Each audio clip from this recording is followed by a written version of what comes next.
terpulang. Tetapi bahasa penyatuan masih lagi adalah bahasa Melayu. Kalau tidak ada bahasa Melayu, bagaimana kalau kita pakai kata bahasa Indonesia? Ketika itu beliau ditentang. Belum ada itu nama yang namanya bahasa Indonesia. Yang ada kan memang baru bahasa Melayu kan ketika itu. Ya kita bikin aja. Toh yang namanya Indonesia juga belum ada, dia bilang kan waktu itu.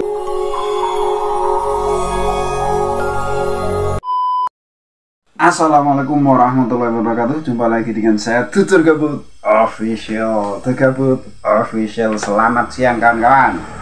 Kumaha wartosna daramang. Piye kabare Mas? Apik to? Ya apa kabare cak? Apik ta? Kengken kabare. Apa rungana? Apa kareba? Keapul kabare. Bagaimana kabarnya? Semoga kesehatan dan kebahagiaan selalu menemani hidup Anda. Oke kawan, saya ucapkan terima kasih kepada Anda yang baru pertama kali menemukan video ini, yang baru pertama kali menemukan Tutur Gabut Official. Jangan lupa nantinya di subscribe, kemudian dinyalakan loncengnya agar ketika Tutur Gabut Official, The Gabut Official mengupload video baru, Anda mendapatkan notifikasinya. Tak lupa pula saya ucapkan terima kasih kepada Anda yang selama ini support Tutur Gabut. Tetap support Tutur Gabut agar The Gabut Official selalu semangat mengupload video-video trending saat ini dengan penyampaian yang berbeda. Hai kawan. Oke, siang hari ini kita akan membahas tentang bahasa Indonesia dan bahasa Melayu Malaysia. Pada suatu kesempatan, pada hari yang sama ya, tanggal 11 November 2023, di dua kesempatan yang berbeda dibahas tentang bahasa Indonesia dan bahasa Melayu Malaysia. Bahasa Indonesia dibahas di sebuah pertemuan daring kolaborasi antara diaspora yang ada di beberapa negara. Terus yang satunya para prof, pemerhati bahasa, membicarakan bahasa Melayu di sebuah forum. Kita akan menyimak video pertama dulu tentang orang-orang diaspora Indonesia yang membicarakan bahasa Indonesia.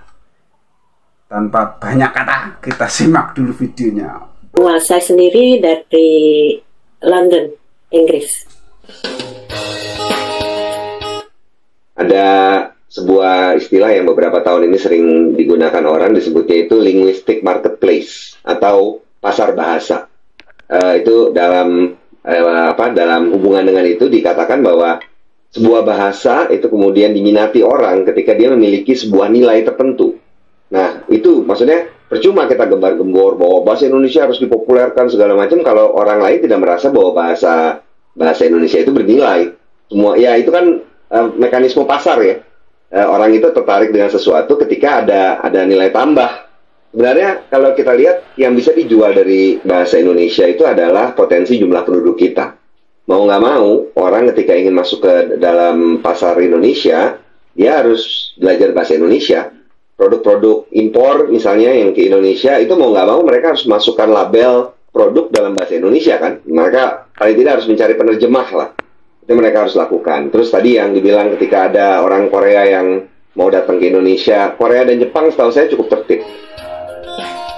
Kalau dilihat umur bahasa Indonesia itu belum sampai 100 tahun. Kita kan kalau mau dibilang kata atau istilah bahasa Indonesia, yang namanya bahasa Indonesia itu baru muncul tahun 1926, sewaktu Kongres Pemuda yang pertama. Kita mengenalnya di Kongres Pemuda yang kedua kan, waktu pengumumannya. Tapi sebenarnya digodoknya itu waktu Kongres Pemuda yang pertama. Nama pahlawan, saya sebut pahlawan meskipun beliau belum mendapatkan gelar itu, yang mengusulkan istilah bahasa Indonesia adalah Muhammad Tabrani. Ketika itu beliau mengusulkan draft pertama Sumpah Pemuda itu menjunjung bahasa persatuan bahasa Melayu. Terbayang nggak kalau misalnya sekarang masih kita pertahankan itu, kita tidak punya identitas. Nah, Muhammad Tabrani kemudian mengusulkan kepada Muhammad Yamin yang ketika itu menjadi ketua Kongres, bagaimana kalau kita pakai kata bahasa Indonesia. Ketika itu beliau ditentang. Belum ada itu nama yang namanya bahasa Indonesia. Yang ada kan memang baru bahasa Melayu kan ketika itu. ya kita bikin aja. Toh yang namanya Indonesia juga belum ada, dia bilang kan waktu itu. Nah itu yang terjadi, itu yang jasa beliau itulah yang membuat kita mengenal istilah bahasa Indonesia.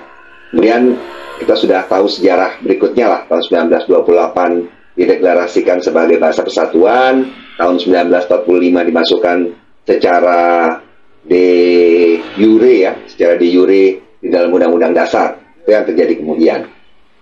Jadi nanti kita akan memperingati 100 tahun bahasa Indonesia.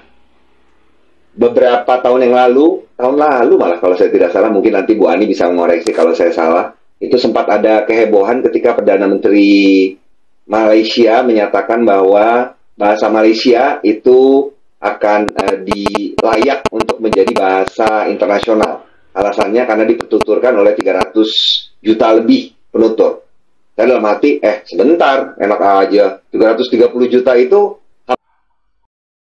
Oke, video pertama sudah kita simak tentang penjelasan bahasa Indonesia. Bahasa Indonesia dari orang-orang diaspora yang saat ini berada di berbagai negara. Ada yang dari Belanda, ada yang dari London, Inggris. Tadi dibicarakan, Anda tahu semua, Indonesia itu terdiri dari berbagai macam suku, ribuan suku. Tentu saja, seandainya tidak ada bahasa Indonesia, 20 suku dikumpulkan dalam satu tempat, kemudian suruh ngomong pakai bahasa apa? Gak mungkin ngomong pakai bahasa masing-masing loh. Makanya ada bahasa Indonesia. Seperti tadi dibicarakan toh, orang Minang ya, orang Minang tadi istrinya orang Jawa. Dia orang Minang punya istri orang Jawa. Otomatis ngomongnya apa? Ya bahasa Indonesia. Coba kalau dulu tidak ada bahasa Indonesia, kita ngomong pakai bahasa apa? Repot loh. Itulah pendiri bangsa Indonesia itu sudah berpikir jauh ke depan, terutama Bapak Tabrani ya, Muhammad Tabrani. Seperti yang dikatakan tadi toh, waktu dia berdebat, ayal-ayalan, bahasa Jawa ini ayal-ayalan dengan Muhammad Yamin tentang bahasa Indonesia. Dulunya kan bahasa Melayu toh, redaksinya dulu kan begitu toh. Satu berbahasa satu, berbangsa satu, bangsa Indonesia, bertanah satu, tanah Indonesia, berbahasa satu, menjunjung bahasa persatuan, bahasa Melayu. Awalnya kan begitu, redaksi gak enak, sama Tabrani diusulkan dirubah menjadi bahasa Indonesia. Jadi dikatakan juga pada waktu itu memang bangsa Indonesia kan belum ada tuh, negara Indonesia belum ada, tapi suatu saat pasti ada. Makanya bahasanya kita bikin aja sekalian, bahasa Indonesia kan gitu. Tuh ngeyel begitu toh Tabrani. Akhirnya yang lain setuju. Dan sampai sekarang pun bahasa Indonesia kan hampir 100 tahun. Hampir 100 tahun. Oke, kita lanjutkan dengan pembahasan yang kedua, yaitu video dari yang terjadi di Malaysia. Dari praktisi pemerhati bahasa Melayu saling membicarakan tentang bahasa Melayu. Kita simak dulu videonya. Bahasa Melayu sebagai bahasa penyatuan, tapi sukar dilaksanakan, termasuk untuk perkenalkan sekolah satu aliran. Sehingga kini, walaupun itu dianggap terbaik, tidak ada pihak yang berani lakukan, sebab itu dianggap membunuh diri. Kita hidup berdampingan tapi berasingan, kita bergaul tetapi tidak bergabung.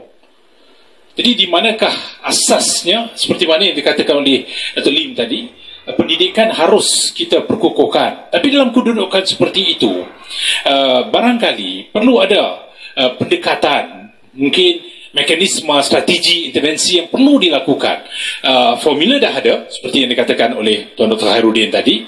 Tapi bagaimana kita nak kukuhkan supaya bahasa itu tidak menjadi bahasa kedua. Tidak ada bahasa 1, 2, 3. Hanya ada satu bahasa saja. Bahasa Melayu lah bahasa penyatuan kita. Tidak ada bahasa lain. Kalau nak belajar bahasa Inggeris, bahasa Tamil, bahasa Mandarin, terpulang. Tetapi bahasa penyatuan masih lagi adalah bahasa Melayu. Kalau tidak ada bahasa Melayu, sukarlah untuk kita merealisasikan pembentukan negara bangsa yang ampuh, yang berciterakan kepada soal Malaysia ini. Oleh sebab itu, menurut Richard Noss, ini dalam seorang perancang bahasa terkenal di dunia, bidang pentadbiran, bidang pendidikan pun masuk dalam konteks rasmi. Kita tak boleh katakan pentadbiran saja, pendidikan pun artinya sebagai bahasa pengantar. Maka saya menyarankan, saya tidak mengatakan tutup, kerana kita juga lunak.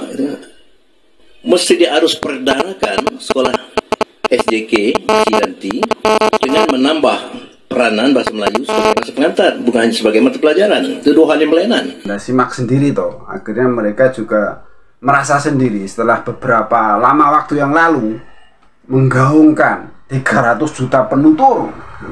300 juta penutur. Kesininya ya faktanya kan tidak seperti itu.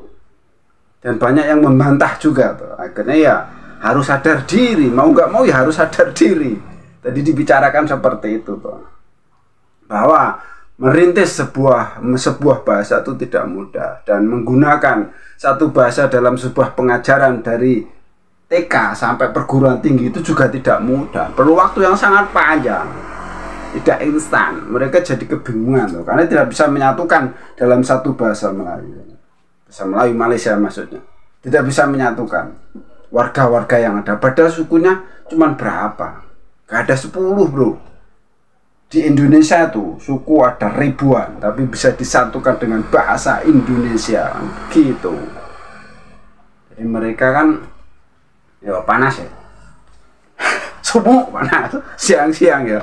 Oke ya, jadi mereka harus sadar diri, terutama Prof Awang Sarian yang dulu bilang 300 penutur, satunya lagi yang mana ada bahasa Indonesia, oh yang itu ya, harus sadar diri.